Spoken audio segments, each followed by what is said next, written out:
El retrato de Dorian Gray de Oscar Wilde. Esta es la parte 15. Al volver a la biblioteca, Dorian Gray descubrió que acababan de dar las 5 y que ya habían traído el té. En una mesita de madera oscura, perfumada con abigarradas incrustaciones de nácar, regalo de la esposa de su tutor, Lady Radley, que había pasado el invierno anterior en el Cairo, había una nota de Lord Henry y junto a ella un libro de hojas amarillas, con la cubierta ligeramente rota y los bordes sucios. Habían dejado un ejemplar de la tercera edición de la St. James Gazette en la bandeja del té. Era evidente que Víctor había regresado. Se preguntó si se habría cruzado con esos hombres en el vestíbulo cuando éstos salían de la casa y si habría conseguido sonsacarles lo que estaban haciendo. Estaba seguro de que echaría en falta el cuadro y que sin duda lo habría echado en falta ya mientras servía el té. El biombo no había sido devuelto a su lugar y el espacio vacío en la pared era visible. Quizá alguna noche lo encontrara subiendo furtivamente las escaleras y forzando la puerta de la habitación. Era horrible tener un espía en la propia casa. Había oído hablar de hombres ricos chantajeados durante toda su vida por algún sirviente que hubiera leído una carta o escuchado una conversación o recogido una tarjeta de visita con una dirección o encontrado bajo una almohada una flor marchita o un trozo de encaje arrugado. Suspiró y después de servirse algo de té, abrió la nota de Lord Henry. Era simplemente para decirle que le enviaba el periódico vespertino y un libro que podría interesarle y que estaría en el club a las 8:15. Abrió la St. James con desgana y le echó un vistazo. Una señal hecha con lápiz rojo en la página 5 llamó su atención. Leyó el párrafo siguiente, con el título Investigación sobre una actriz. El señor Danby, juez de instrucción del distrito, ha llevado a cabo esta mañana una investigación en la Bell Tavern de la calle Hoxton por la muerte de Sybil Vane, una joven actriz recientemente contratada por el Royal Theatre, Holborn. Se ha concluido un veredicto de muerte fortuita. Se presentaron condolencias a la madre de la fallecida, muy afectada durante su declaración, y la del doctor Birrell, que realizó el examen post-mortem del cuerpo. Frunció levemente el ceño y tras romper en dos el periódico, cruzó la habitación y arrojó los pedazos a una papelera dorada. ¡Qué feo era todo! Y qué horriblemente reales volvía las cosas la fealdad. Se sintió algo molesto con Lord Henry por haberle enviado aquella crónica. Y era ciertamente estúpido por su parte haberla marcado con lápiz rojo. Víctor podría haberla leído. El hombre dominaba de sobra el inglés para ello. Tal vez la había leído y había empezado a sospechar algo. Pero, ¿qué importaba? ¿Qué tenía Dorian Gray que ver con la muerte de Sybil Vane? No había nada que temer. Dorian Gray no la había matado. Sus ojos repararon en el libro amarillo que le había enviado Lord Henry. Se preguntó qué sería. Fue hacia el pequeño atril octogonal de color perla que siempre le había parecido otra obra de unas extrañas abejas egipcias que trabajaran en plata, y tomó el volumen. Le Secret de Raoul, par Catulle Sarrazin. Qué curioso título. Se dejó caer en un sofá y comenzó a pasar las páginas. Unos minutos después se hallaba absorto. Era el más extraño libro que hubiera leído jamás. Le parecía que, en exquisito atuendo y al delicado son de unas flautas, los pecados del mundo estuvieran desfilando en pantomima frente a él. Cosas que vagamente había soñado, de repente se le hicieron reales. Cosas que ni siquiera había soñado jamás, se le fueron revelando poco a poco.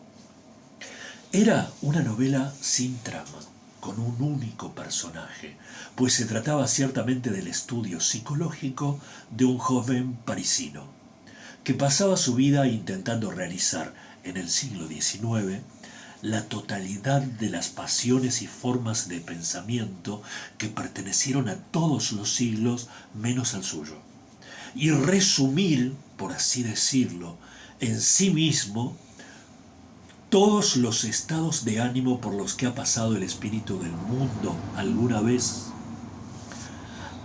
amando por su propia artificialidad esas renuncias que los hombres estúpidamente han llamado virtudes, tanto como esas rebeliones naturales que los hombres sabios han llamado pecado. La forma en que estaba escrita era la de ese curioso estilo adornado, vívido y oscuro a un tiempo, plagado de argots y arcaísmos, de expresiones técnicas y paráfrasis elaboradas, que caracteriza la obra de algunos de los mejores artistas de la escuela francesa de los decadentes. Había en ella metáforas tan monstruosas como orquídeas de color no menos maligno que el suyo. La vida sensual era descrita en términos de filosofía mística. Apenas se sabía a veces si se estaban leyendo los éxtasis espirituales de algún santo medieval o las mórbidas confesiones de un pecador moderno. Era un libro venenoso. El pesado aroma del incienso parecía aferrarse a sus páginas y perturbar la mente. La mera cadencia de las frases, la sutil monotonía de su música, tan llenas de complejas letanías y movimientos elaboradamente repetidos, producía en la mente del muchacho, capítulo a capítulo, una especie de ensoñación, un ensueño febril que le hacía ajeno al ocaso del día y al deslizarse de las sombras. Despejado y horadado por una estrella solitaria, un cielo de cobre verde resplandecía tras las ventanas. Siguió leyendo bajo la lánguida luz hasta que ya no pudo leer más. Entonces, después de que su ayuda de cámara le hubiera recordado varias veces lo avanzado de la hora, se levantó y, yendo hacia la habitación contigua, dejó el libro sobre la mesa florentina que siempre permanecía junto a su cama y comenzó a vestirse para la cena. Eran casi las 9 cuando llegó al club, donde halló a Lord Henry sentado solo en la habitación de las mañanas con aspecto de estar muy aburrido. «Cuánto lo siento, Harry», exclamó, «pero tú tienes toda la culpa. Ese libro que me enviaste me ha fascinado tanto que olvidé la hora que era». «Pensé que te gustaría», respondió su anfitrión levantándose de la silla. «No he dicho que me gustara, Harry, he dicho que me ha fascinado. Hay una gran diferencia». «Ah, si hubieras descubierto eso, ya habrías descubierto mucho», murmuró Lord Henry con su curiosa sonrisa. «Vamos, entremos a cenar. Es espantosamente tarde y temo que el champán se haya enfriado demasiado». Así termina el capítulo 8 y de esta manera comienza el capítulo 9 de El retrato de Dorian Gray. Durante años, Dorian Gray no pudo liberarse del recuerdo de aquel libro. O tal vez sería más acertado decir que nunca intentó liberarse de él. Consiguió de París no menos de 5 ejemplares en folio de la primera edición y los mandó encuadernar en distintos colores para adecuarse a sus distintos estados de ánimo y a los cambiantes caprichos de una naturaleza sobre la que le parecía, a veces, haber perdido casi por completo el control. Raúl, el maravilloso joven parisino en el que tan extrañamente se mezclaban el temperamento romántico y el temperamento científico, se convirtió para él en una especie de modelo en el que se veía él mismo prefigurado. Y ciertamente el libro todo le parecía contener la historia de su propia vida, escrita antes de que él mismo la hubiera vivido. En su aspecto, era más afortunado que el fantástico héroe de Catulle-Sarrazin. Él nunca conoció, nunca ciertamente tuvo razones para conocer, aquel más bien grotesco terror a los espejos que tenía el personaje, a las superficies metálicas pulidas, a las aguas quietas, todo aquello que se apoderó de Raúl tan tempranamente en su vida, y estuvo ocasionado por la repentina decadencia de una belleza que una vez, al parecer, había sido notable. Casi con cruel alegría, y tal vez en casi toda alegría, como sin duda ocurre en todo placer, la crueldad tenga sitio. Solía leer la última parte del libro, con su, en verdad, trágica, si bien algo más enfatizada de lo necesario, su crónica del dolor y la desesperación de alguien que ha perdido lo que más aprecia en otros y en el mundo. Él, en cualquier caso, no tenía nada que temer. La belleza juvenil que tanto había fascinado a Basil y a tantos otros parecía no abandonarlo nunca, y habían pasado años. Incluso aquellos que habían oído las cosas más terribles contra él, y de cuando en cuando extraños rumores acerca de su vida se deslizaban por todo Londres, convirtiéndose en el tema de conversación de los clubs. Aquellos no podían creer nada en su descrédito cuando lo veían. Siempre había conservado la apariencia de quien se ha mantenido intacto del mundo. Los hombres que hablaban de forma grosera callaban cuando Dorian Gray entraba en la habitación. Había algo en la pureza de su rostro que era para ellos una especie de reproche. Su mera presencia parecía recordarles la inocencia que habían mancillado. Les asombraba que alguien tan encantador y agraciado como él no se hubiera manchado de una época que era al mismo tiempo sensual y sórdida.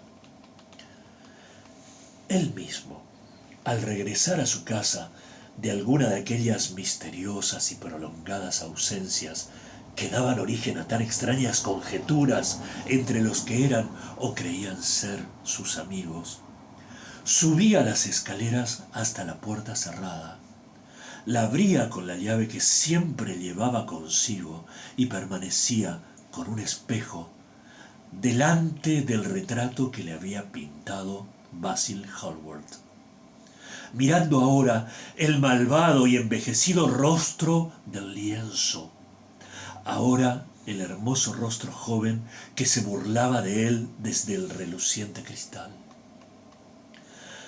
La misma brusquedad del contraste solía llenarlo de placer. Se iba enamorando cada vez más de su propia belleza e iba sintiendo cada vez mayor interés por la corrupción de su alma. Solía examinar con minucioso cuidado y a menudo con monstruoso y terrible deleite las espantosas líneas que marchitaban la arrugada frente o merodeaban alrededor de la boca gruesa y sensual, preguntándose a veces cuáles eran más horribles, si las señales del pecado o las señales del tiempo.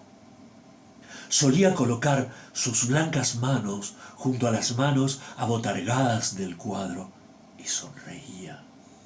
Se burlaba de aquel cuerpo deformado y de sus miembros dóciles. Había momentos, desde luego, durante la noche, en que, yaciendo insomne en su alcoba delicadamente perfumada o en alguna sórdida habitación de una pequeña taberna de mala fama cerca de los Docks, que frecuentaba bajo falso nombre y con disfraz, solía pensar en la ruina a la que había arrastrado su alma con una compasión que era aún más conmovedora por ser puramente egoísta. Pero los momentos como ese eran escasos. Aquella curiosidad por la vida, que muchos años antes Lord Henry había despertado en él por primera vez, mientras se hallaban juntos en el jardín de su amigo, parecía aumentar con su gratificación. Cuanto más sabía, más deseaba saber. Sus desesperadas ansias se hacían más voraces a medida que las alimentaba. Con todo, no era verdaderamente temerario, en cualquier caso, en sus relaciones con la sociedad. Una o dos veces al mes durante el invierno y todos los miércoles por la tarde mientras duraba la temporada, abría al mundo su hermosa casa y llevaba a los más celebrados músicos del momento para deleitar a sus invitados con las maravillas de su arte. Sus pequeñas cenas, en la organización de las cuales Lord Henry siempre le ayudaba, destacaban tanto por la cuidadosa selección y colocación de los invitados, como por el exquisito gusto mostrado en la decoración de la mesa, con sus sutiles arreglos sinfónicos de flores exóticas, sus manteles bordados, su antigua vajilla de oro y plata. Desde luego hubo muchos, sobre todo entre los hombres muy jóvenes, que vieron o imaginaron haber visto en Dorian Gray la verdadera encarnación de un tipo con el que a menudo habían soñado en los tiempos de Eton o de Oxford. Un tipo que combinaba algo de la verdadera cultura del intelectual con toda la elegancia, la distinción y los perfectos modales de un hombre del mundo. Para ellos, él parecía pertenecer a aquellos a los que Dante describe como quienes han buscado perfeccionarse a sí mismos en la adoración de la belleza, como Gautier era alguien para quien el mundo visible existía.